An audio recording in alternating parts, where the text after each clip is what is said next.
안녕하십니까. 축식주의자입니다.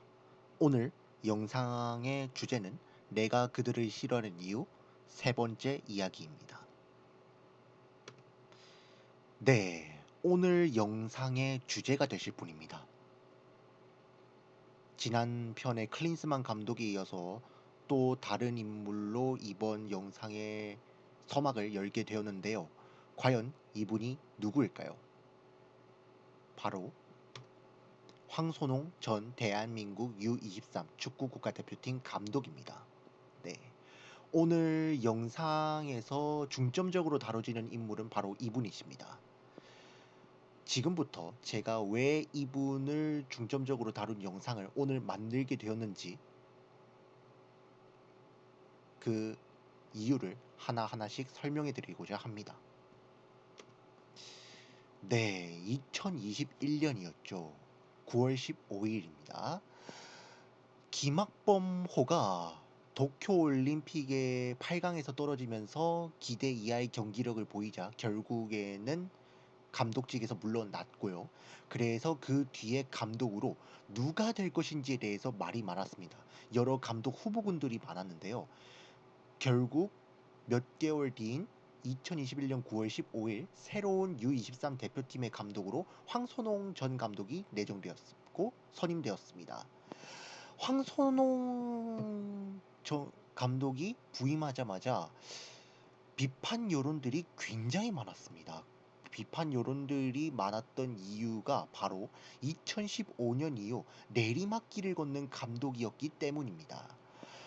FC 서울이라든지 대전 하나시티즌이라든지 2015년 FC 서울에서의 우승 이후 내리막길을 걸으면서 안 좋은 행보를 보였고 실망스러운 행보를 보인 황선홍 대표팀, 그리고 그 실망스러운 모습이 장기화되던 그 와중에 국가대표팀 감독으로 선임했다라는 거를 많은 사람들이 굉장히 만족스럽지 못하다고 느꼈고 비판했습니다.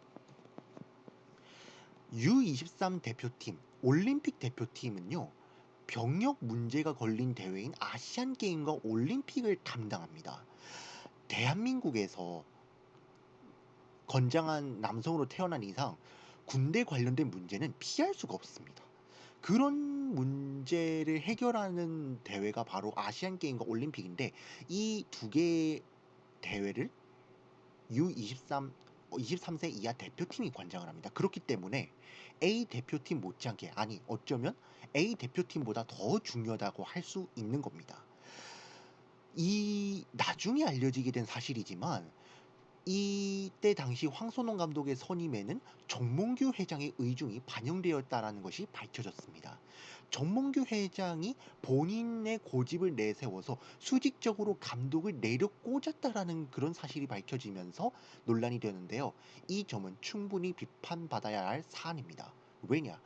감독 선임이라는 거는요, 진짜 신중에 신중을 기해서 절차상을 꼼꼼히 따져서 해도 실패할까 말까를 걱정해야 될 정도로 정말 어려운 작업입니다. 정말 어렵고 힘들고 복잡한 작업입니다.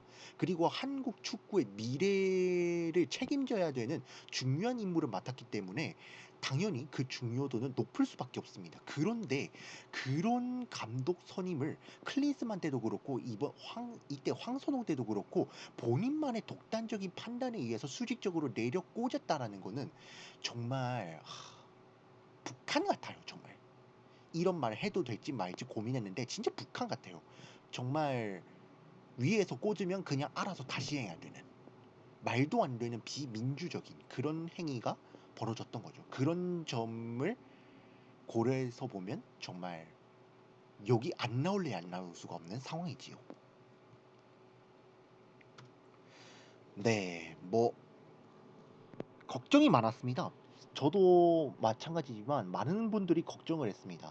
2022년 항저우 아시안 게임 때 금메달을 따지 못하면 많은 선수들이 병역 혜택에 있어서 곤란한 상황이었고, 뭐 그때 당시 혜택을 받았던 백승호 선수, 뭐 엄원상 선수, 조영욱 선수, 이강인 선수, 서령우 선수, 정말 많은 A 대표팀 자원으로도 했고, 그리고 또 K리그 내에서도 중점적으로 활약하고 유럽으로도 갈 수 있는 그런 우수한 자원들이 군대에서 썩힐 뻔했습니다. 하지만 다행스럽게도 금메달을 따면서 1차적인 위기를 넘기는 데는 성공을 했습니다. 그렇게 되면서 반등하나 싶었지만 문제는 그 다음에 열린 2024 AFC U 아시안컵, 그리고 그 이전의 상황에서 발생했습니다.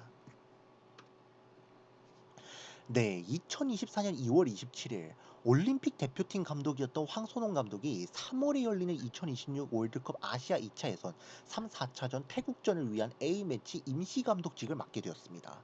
저는 이 상황을 보면서 정말 이해가 안 됐던 게, 아니, 다른 후보군들도 있었고, 제가 듣기로는 박항서 감독도 임시 감독직이면 맡을 의사가 있다, 뭐 그런 식으로 얘기를 들었거든요.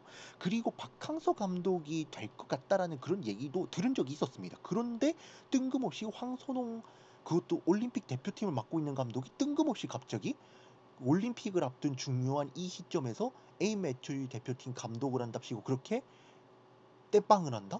저는 어떻게 일처리를 이렇게 하지? 라는 그런 의문점이 생겼습니다. 아니, 도대체 일처리를 어떻게 하길래, 올림픽이 얼마나 중요한 대회인데 그거를 그렇게 앞두고 이런 식으로 무책임하게 할 수 있는 거지? 그러면 그 과정에서 공백이 생기는 U23 대표팀은 어쩌라고 이러는 거지? 이런 생각이 들면서 정신이 어지럽더라고요. 그리고 이것도 마찬가지로 나중에 밝혀진 사실이긴 하지만 황선홍 감독이 A매치 대표팀 감독으로 세우기 위한 빌드업이었다는 게 밝혀졌죠. 실제로 풋볼리스트의 기사에 따르면 만약에 황선홍 감독이 올림픽 진출에 성공을 했다면 협회는 올림픽 진출이라는 구실을 내세우고 국내파를 밀려있던 그 여론을 더해가지고 황선홍 감독을 정식 국가대표팀 감독으로 선임해야 했다는 그런 의도였다는 게 밝혀졌습니다. 그런 빌드업을 가지고 이런 식으로 말도 안 되는 일처리를 한 건데, 뭐 결과적으로는 파국으로 끝났죠.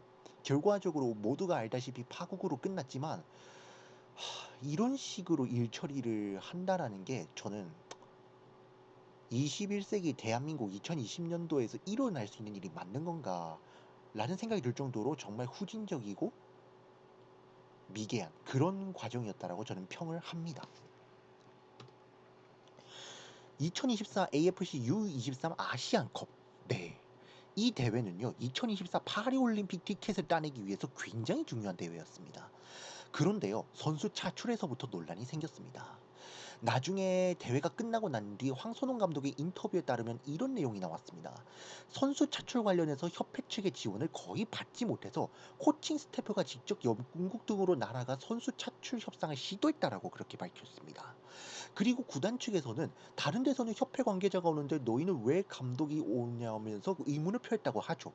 여기서부터 얼마나 협회가 올림픽 대표팀에 무관심하고 무신경하고 무지했는지를 알 수 있는 그런 대목이었다고 저는 그렇게 감히 평을 합니다.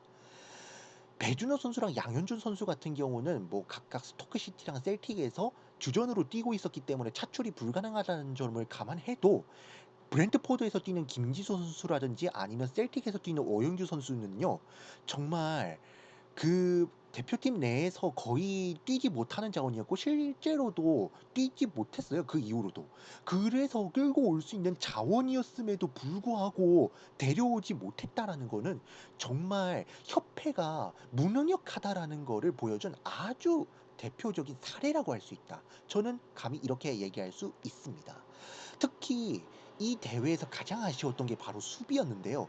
특히 대한민국의 포스트 김민재라 불리며 주목을 받는 EPL에 진출해서 주목을 받은 김지수 선수를 차출하지 못한 거는 결국 엄청난 스노우볼이 되어 대한민국에게 비극으로 닥치고야 말았죠.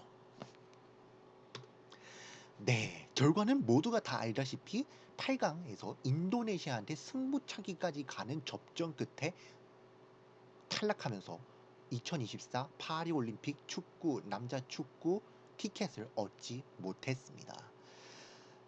제 제가 이 경기를 다 봤습니다.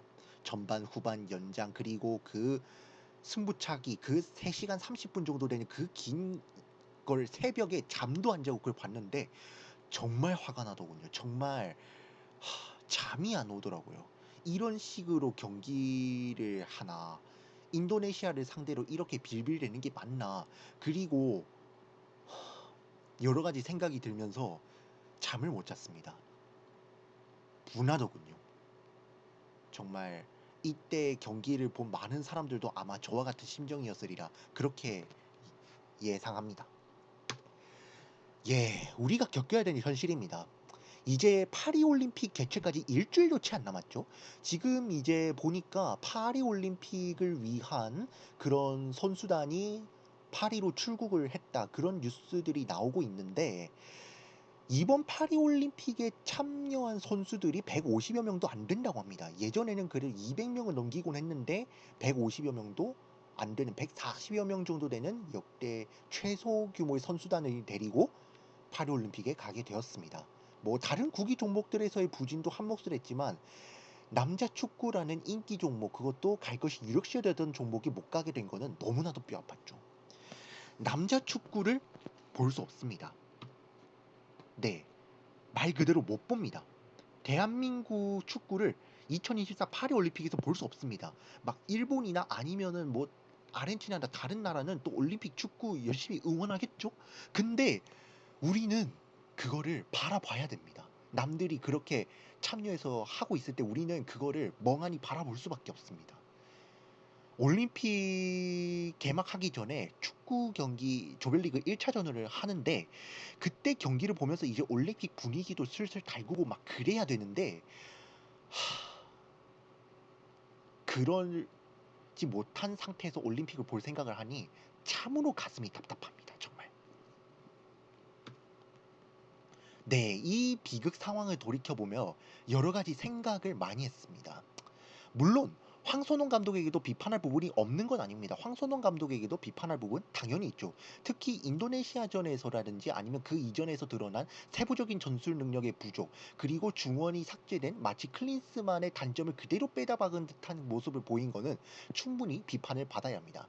그렇지만 황선홍 감독을 일방적으로 꽂은 축협의 행보, 그리고 올림픽 대표팀에 대한 무신경 등을 겹쳐지면서 정말 이런 비극이 생겨났다 해도 과언이 아닌데요. 저는 근본적인 원인은 축협의 미개한 잘못된 행정 능력이었다고 저는 그렇게 평을 할 것입니다. 40년 만에 올림픽에 진출하지 못하는 비극이 나왔고 그 비극의 근본적인 원인에 정몽규 회장과 축협이 있음에도 불구하고 축협 회장을 포함한 그 수뇌부는 여전히 그 자리를 철면피같이 그리고 철밥통같이 유지하고 있습니다. 진짜 뻔뻔스럽게도 말이죠. 그야말로 답이 없는 적폐 그 자체입니다. 정말 이렇게 한국 축구가 망하든 말든 신경 안 쓰고 본인의 권력에만 심취해서 본인의 권력만 아등바등 지키려고 하는 그 모습이 정말 역겹고 보기가 싫습니다. 조만간 국정감사한다 뭐 그런 얘기가 나오죠. 결국 국정감사가 확정되었다라고 뉴스가 뜨던데 기대하겠습니다. 어떤 장면이 나올지 기대하겠습니다. 그때 정말 그 축협 수뇌부들의 그 무지함이 그대로 많은 사람들에게 알려져서 정말 이런 사람이 다시는 어떤 협회나 아니면 리더 어떤 단체 리더를 하면 안 된다라고 그렇게 교훈을 그리고 역사적인 교훈을 새기고 싶다. 저는 그렇게 얘기를 하고 싶습니다. 네, 오늘 영상은 여기서 마치겠습니다. 구독과 좋아요, 알람 설정은 저 축식주의자에게 큰 힘이 됩니다. 다음 영상으로 찾아뵐 예정이니 많은 관심과 사랑 부탁드립니다. 감사합니다.